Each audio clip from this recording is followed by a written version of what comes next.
Hi there. Today we're going to make quiche. Now this time I'm not going to use a recipe because I learned how to make quiche back in the late 70s when I worked for a brief time in a diner, and I was shown an easy way to make quiche. So this is how I've always done it. I'm going to do one a little bit differently from any I've ever done before, but that's okay because I know how to make quiche. So you might remember a few days ago, or last week I guess, I made something with some Brussels sprouts that I got at Trader Joe's on the stem. Well, I didn't use all of that Brussels sprouts, and so I thought I should make a quiche with Brussels sprouts. So that's what we're going to make today, Brussels sprouts quiche. I'm going to start off by making a nice pie crust. I use the same crust whether it's a savory quiche or a sweet pie. So let's get started with that pie crust. So to make pie crust, we're going to start off with 1 1/3 cups all-purpose flour and a ½ teaspoon of salt. So let's get that. This is a 2/3 measuring cup, so just do that twice. There's 1.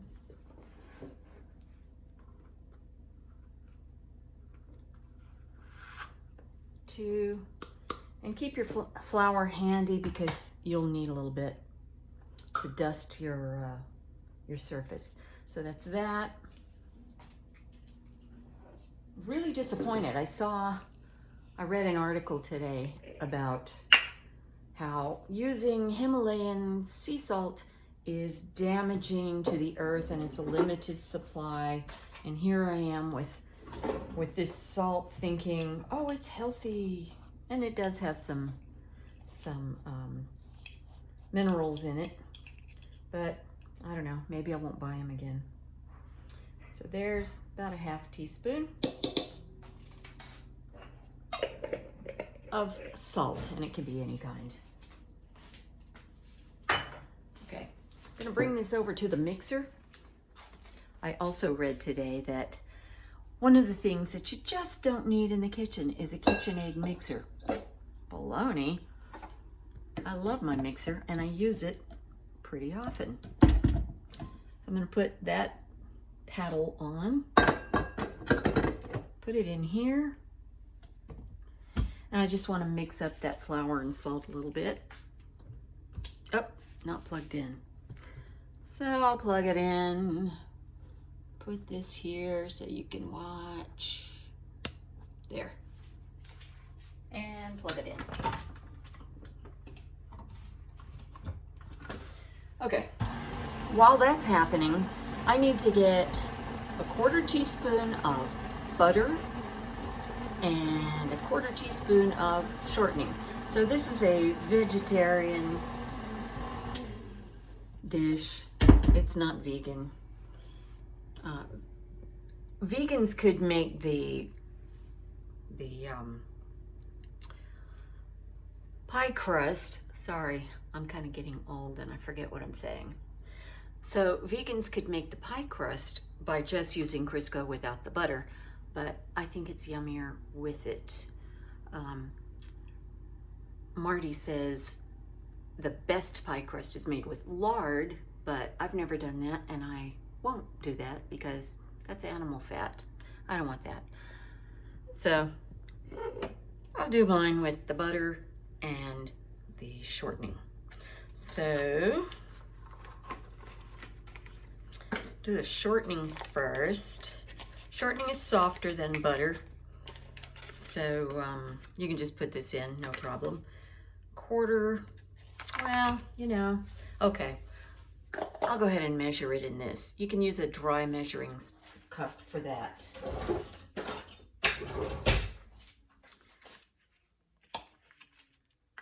So 1/4 cup.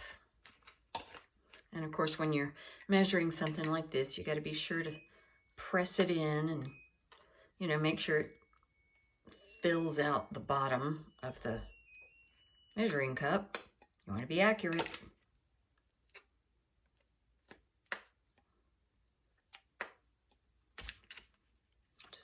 press it down. All right, that's got it. Put that in.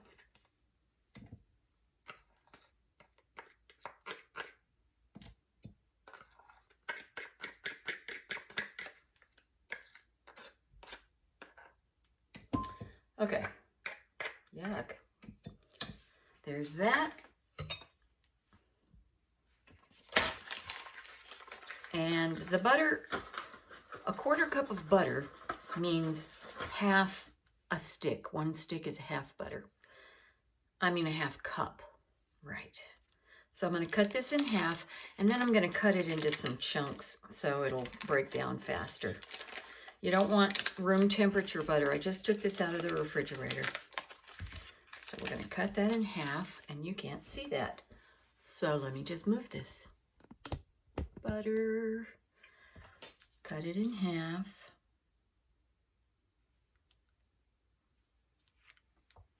Okay, and then take half and cut it in some chunks.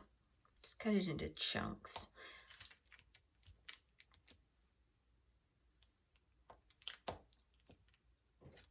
Okay. Put that in. You could cut those in half again if you want. I just don't feel like it.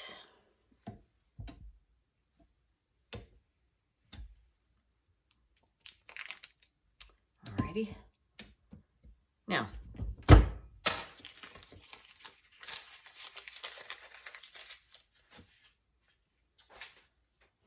right. So now we're gonna mix that until it looks like, kind of like breadcrumbs. Put it on. I usually start off low so I don't throw flour all over the kitchen. And then turn it up to like a medium, and I'm gonna lock it down. Okay, now while that's going, we need to get some ice water ready. So take my measuring cup, get some ice.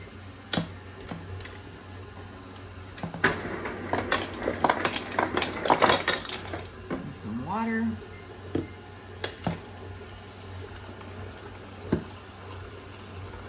And just wait a minute. We have to wait for this. So, you know what? You don't have to wait. I'll wait. I think it's good enough. Here's what it looks like. Kind of like breadcrumbs. Sometimes it's a little drier than this. That's okay. But I'm gonna go ahead and finish it off. Make it into a beautiful pie crust. Okay, so I'm gonna put 1 tablespoon at a time, and I'll end up using 3 tablespoons, but I'll put 1 in first. Ice water. Mix that up. Don't mix it too long. You don't want it to start coming together as a piece of dough before you got all 3 tablespoons of water in there. So put another one. Let it go a little bit.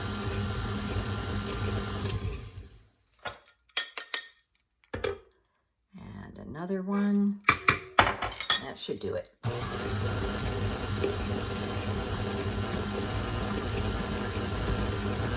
And it's happening. It is becoming dough.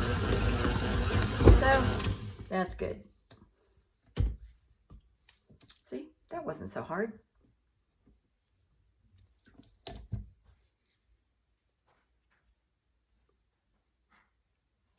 Okay. Now, before I take that out of the bowl, we have to get the surface ready. I could have done this first, but I didn't. So I'm going to take my sponge. It's pretty wet, and I'm going to wipe this, and I'm going to purposely leave a little bit of water there because I want my mat to stick.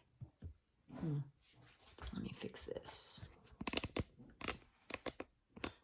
Okay, so I got my mat from from Amazon. You don't have to use a mat, but I really like to. I like this because it's got the measurements here. It's really handy, and it's easy to clean up. So I'm wiping it with a dry towel so it'll stick. So see, it won't slip. Okay, now I'm going to put a little bit of flour down so the dough won't stick. And I'll get my pie crust dough.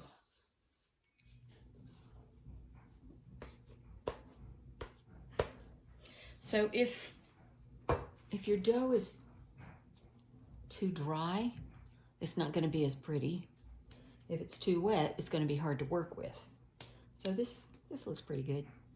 Kind of like Play-Doh. Okay. Now you want to try really hard to get a nice even edge. And I decided to use a pie plate that's not a deep dish plate. See, this is a 9-inch. Yes, this is a 9-inch, but it's not a deep dish pie plate. I thought about using a deep dish, but I decided to go with this kind because there's just 2 of us. We don't need a whole lot. And also it'll take longer to bake. So that's what I'm going to use. So then you get your rolling pin and you got to roll this out to a circle. And I think about a 12-inch circle would be good. So just keep going around like this.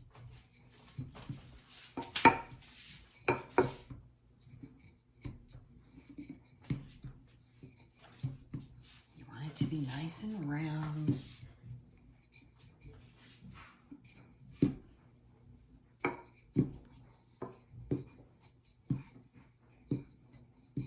Well, it's not perfect, but it's pretty good. Okay. So to get this in this, I don't know. Let's see if I can gently pick it up. It is sticking a little because it seems like I had a little more of the fat than I really needed, but anyway, that's not bad. Now, there's another way you could get it in here by lifting this up and flipping it over. So whatever's easier for you. And now I'm going to coax it into the shape I want it. I'm going to fit it down into the pie plate like this. Okay, that's good. There's a bubble there, but that's okay. We'll take care of that. Now I'm going to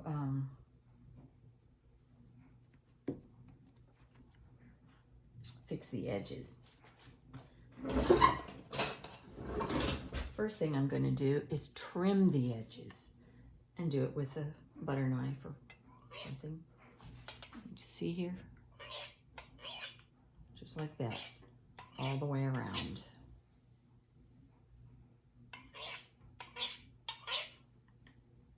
Okay.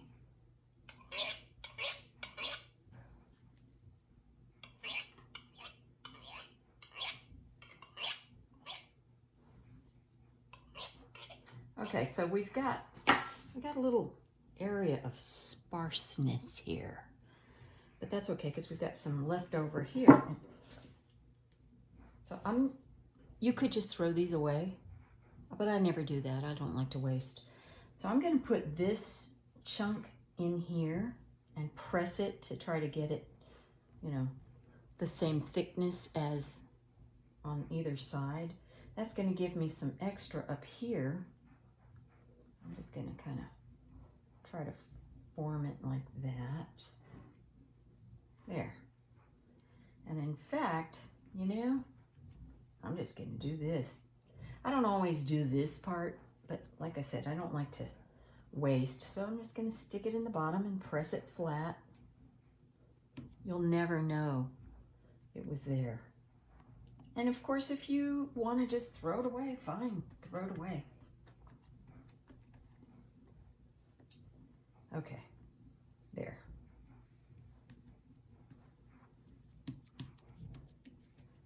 Okay, now, here's the, well, get a fork. You want to put some holes in the bottom.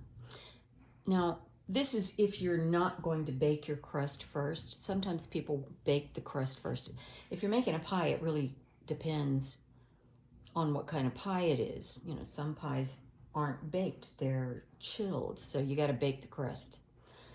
And some people will bake the quiche crust, but I'm not going to.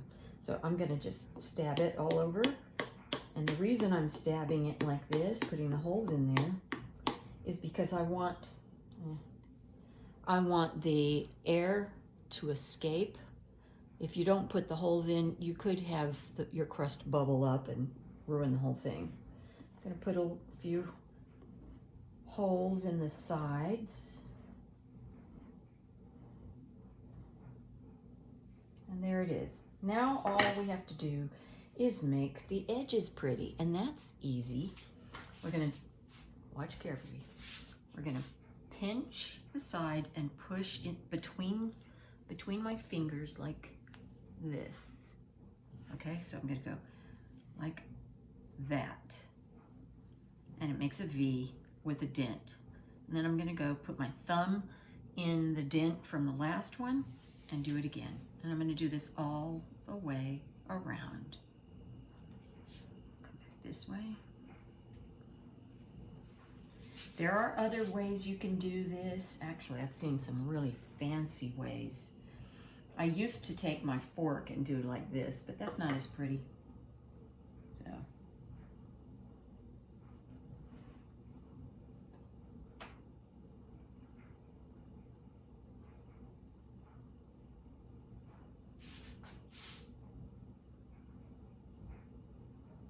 You want your food to be delicious and beautiful.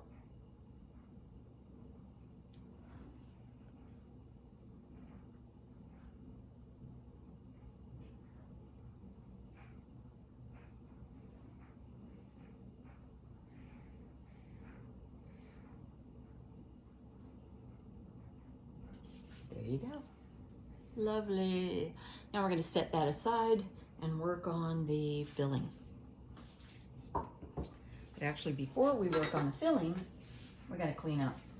So I'm going to just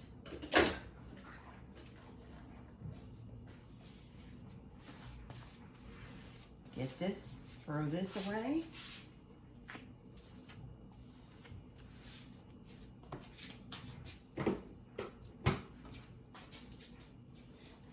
Wipe down my mat.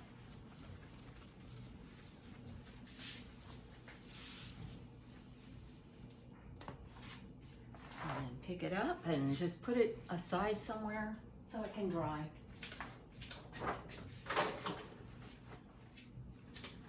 Okay. Now, clean that off, and I'm ready to go. Well, maybe I'll dry it. So when a towel falls on the floor, I put it in the dirty clothes. I get a new towel. I don't want a towel that's been on the floor. Okay, there's that. Now I can put away my flour and everything else, but I'm not going to do it while I'm running the camera. So I need to get some of these, and I have a bowl here to put them in. And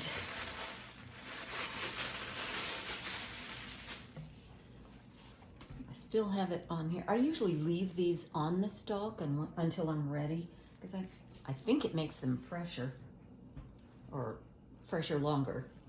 So I'm just gonna do just like before. That's the one on the end. And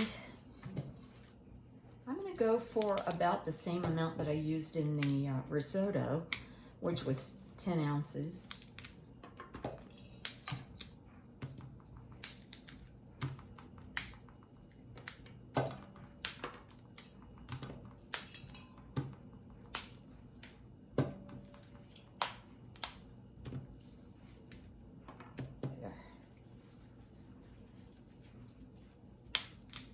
Okay. I'm not sure how much that is. Okay. I think it looks good though. Throw this away.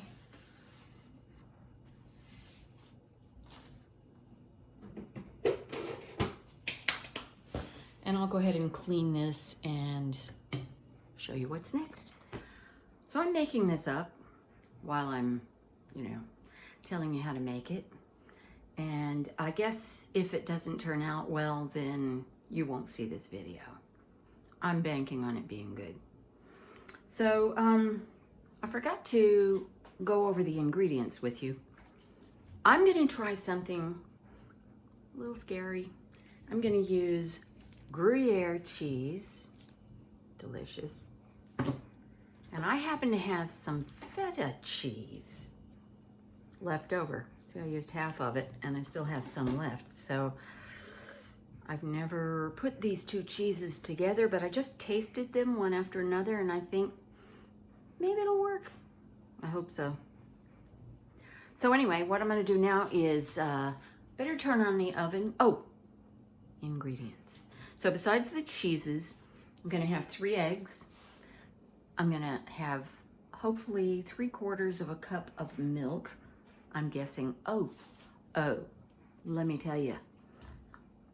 So I said that I wanted to have about 10 ounces of Brussels sprouts. I just weighed it and it was exactly 10 ounces. So let me tell you, when you've cooked for 50 years, you get really good at estimating quantity. That's my superpower, estimating quantity. 10 ounces exactly. Okay, so then also, I've got a sweet onion here. So I'm going to saute some of this. And we're gonna actually cook the Brussels sprouts. If I were using broccoli or something that cooks fast like that, then I would just put it in raw. I used to make really good quiches with broccoli and maybe just broccoli and cheese. But I had another one with mushrooms and scallions and green onions. And I didn't cook any of that ahead of time. But that's because those things cook fast. I'm gonna cook the sweet onion and the Brussels sprouts before I put them in. So let's do that. But first I want to turn on the oven so it can be getting hot. I'm going to cook it at 400 degrees. So, and I'm going to use my convection oven. It doesn't matter if you don't have convection. 400 I said. Stop that. Do it again. 400. You really have to concentrate when you're cooking, or at least I do. Because you want to be sure you get it right. So I'm going to cut up the onion. Let's cut up the onion. Put that over there. And here's my onion. And actually, as I'm cutting the onion, I can see that you're texting me. So it'll take me a while to get back with you. I'm not going to use this whole onion. I think a half will do. So here's how I do this. And you don't have to do it this way. I used to do it a different way. So I'm just going to cut some there. And I want more than that, so I'm just going to do that. And then I'll just save this for another time.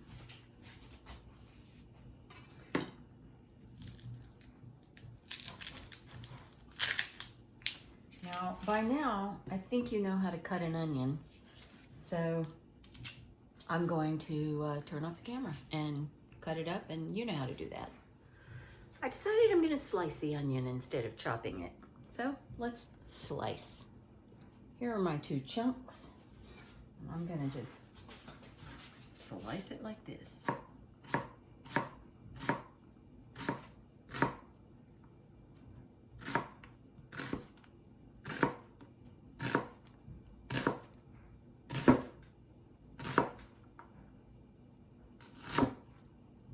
Be really careful when you get to this part, because this is where the knife likes to slip and cut your finger.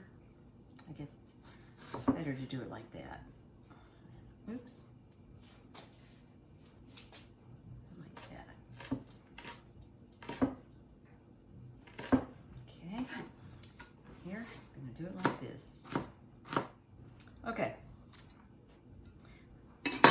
Probably should have gotten the pan going before I started that, but we can do it now. So I'm going to use my nice big pan here, and I'm going to use some butter flavored olive oil. You could use butter, you could use olive oil, margarine, whatever. Put how much? Maybe a couple tablespoons worth or so. You don't need a whole lot, but you want to coat the bottom. So turn that up on a medium high. And I have a new spoon I'm going to use. Had to get this for my new pan. Kind of coat it in here.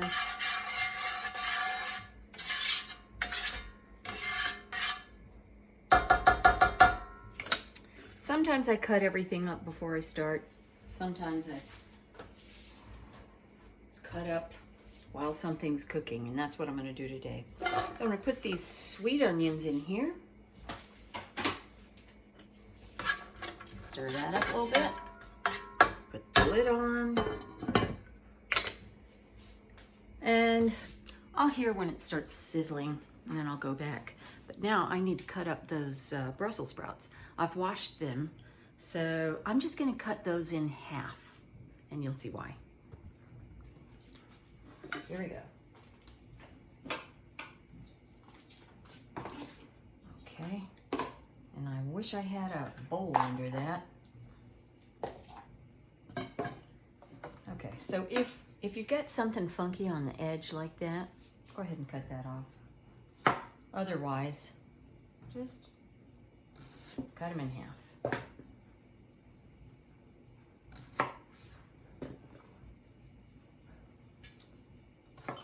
Now I'm hearing the onions cooking, so in a minute I'll go stir that, probably turn down the heat. So I'm hearing the onions, let's check them.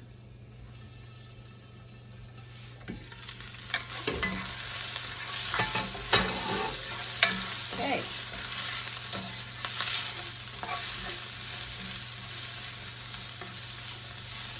I'm going to turn it down just a little bit to about a medium. Put that lid back on because they're not quite done. I have cut this. I guess what I should do now is grate the cheese. I don't need to grate feta, of course, but I do need to grate the Gruyere. So, how much Gruyere am I gonna use? This is not quite half a pound, and I don't need that much. I don't know. I'll tell you after I do it. The onions are looking really good. So, I want to show you. See, they're a little bit browned, and they're nicely cooked, and that's just the way I want them. So I'm going to gather them up and put them on a plate and set that aside. Whoa.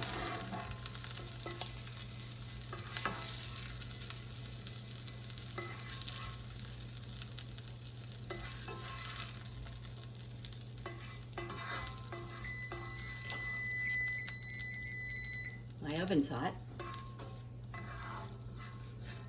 Okay, here we go. And now I'm gonna put Brussels sprouts in. And what I want is to get them to be kind of browned like those like those onions, especially on the bottom side. So, yeah, I think I'm going to go ahead and flip them over. Just flip them over.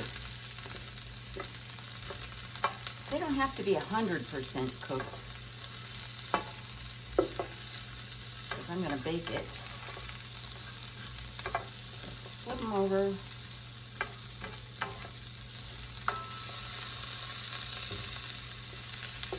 We're on medium heat. There's still some oil in the pan, and that's going to be what browns these.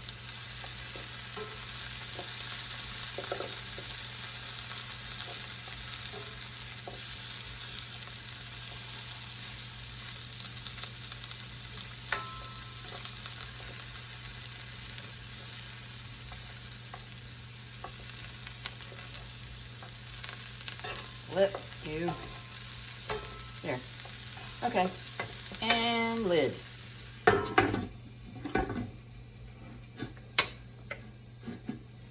Okay. Okay. I grated the Gruyere and I weighed it. It was a little more than 2.5 ounces, about 2.6. So that's not a whole lot. You could use more.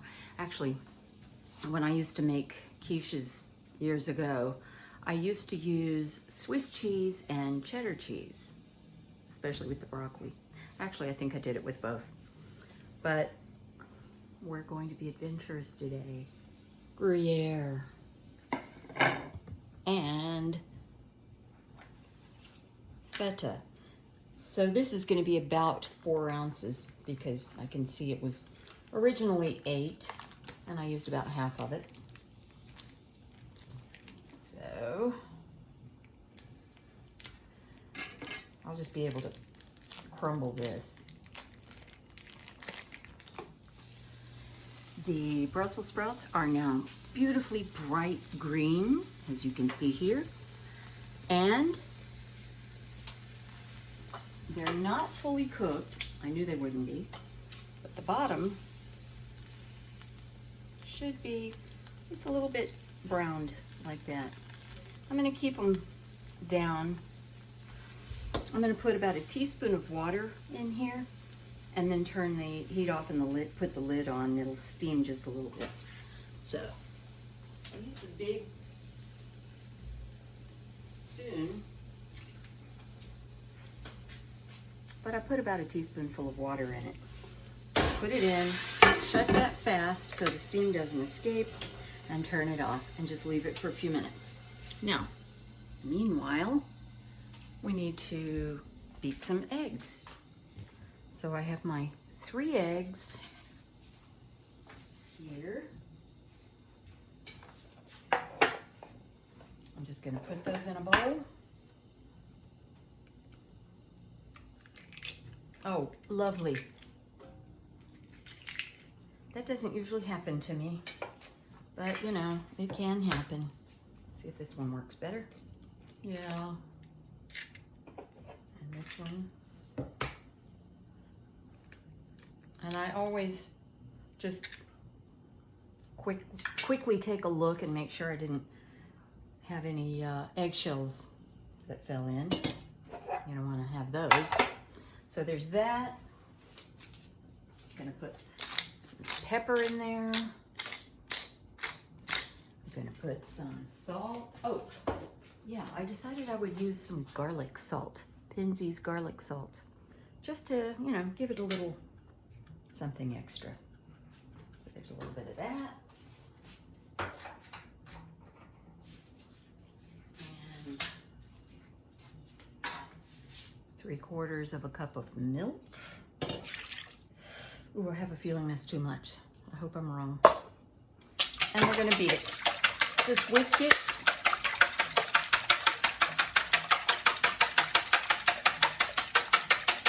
I used to tell myself that I would whisk it until this muscle felt tense and kind of tired.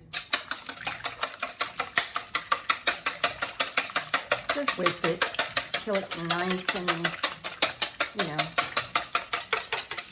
not meringue, but very well mixed. Okay, there's that. Oh, I hope that wasn't too much milk. If it is, make it a half. Anyway, okay, so while the vegetables are steaming a little bit, let's go ahead and start putting this thing together. So we're gonna get your pie crust out. I'm gonna put about half of this on in here on the bottom. So it's just a little sprinkling of cheese and about half of the feta. You could go a little less than half. I'm just crumbling. Whatever we don't put on the bottom is going to go on the top. So there. Kind of get it evenly distributed. There we go.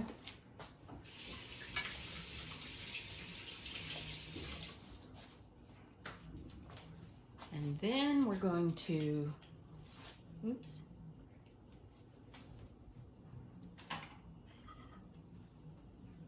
Gonna put these onions down here.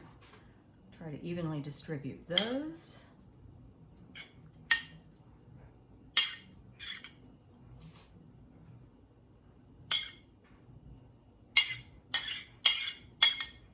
They look so good. I really love sweet onions. There.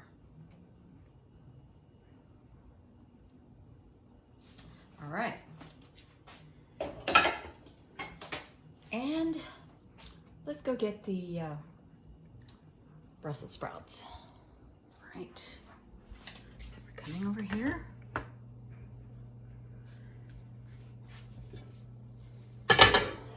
And I'm going to use these.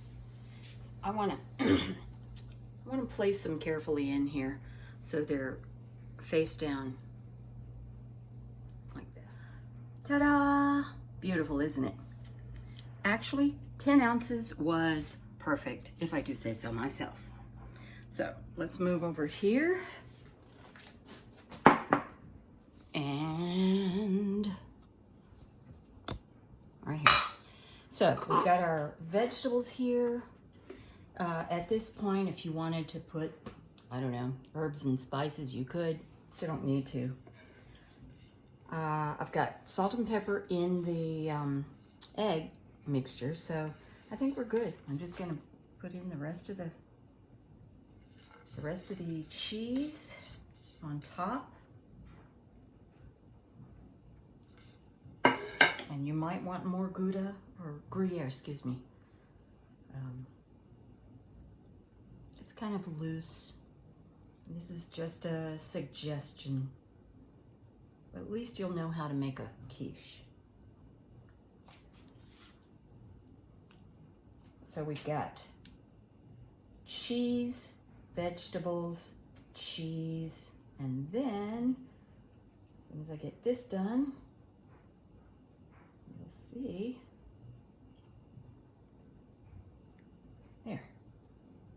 There we go.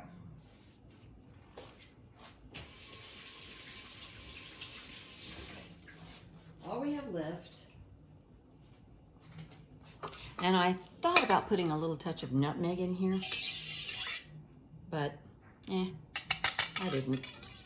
I think it's okay. So you want to carefully pour this in, and hopefully it's the right amount. I have done it where, you know, it wasn't quite enough and I had to add more milk, and that works too. And actually, I don't think this is going to be too much. So we're just going to pour it over everything slowly so it has time to seep down to the bottom. Check it out. Look at that. What did I say about quantity? Got it. So I'm gonna pop this in the oven and give it about a half hour, and I'll let you know how it turns out. The quiche is in the oven, and I was trying to figure out what am I gonna have with it. I was gonna make a salad, but I just don't feel like it. And then I was gonna have leftovers with it, and sometimes I do that. I'll make a dish, and then I'll just serve it with some leftovers. But then I remembered something in my freezer. This is what I'm gonna serve with it. Carrots. Colorful carrot coins, it's called. Comes from Trader Joe's, and I've had these before. They're so yummy. So I'm just gonna throw some into a non-stick pan, turn that on, cook it for, I think it said 4 or 5 minutes. Yeah, 4 or 5 minutes. And in 7 minutes, the quiche will be done. So that's it. I won't make you watch. And it's done. And here is what it looks like.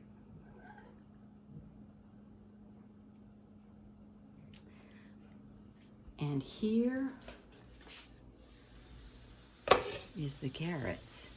These carrots already come coated with olive oil and salt and pepper and a little bit of thyme. So you don't have to add anything to them. Just put them in the pan, saute it for 4 or 5 minutes, and they're really delicious. So I'm ready to eat dinner.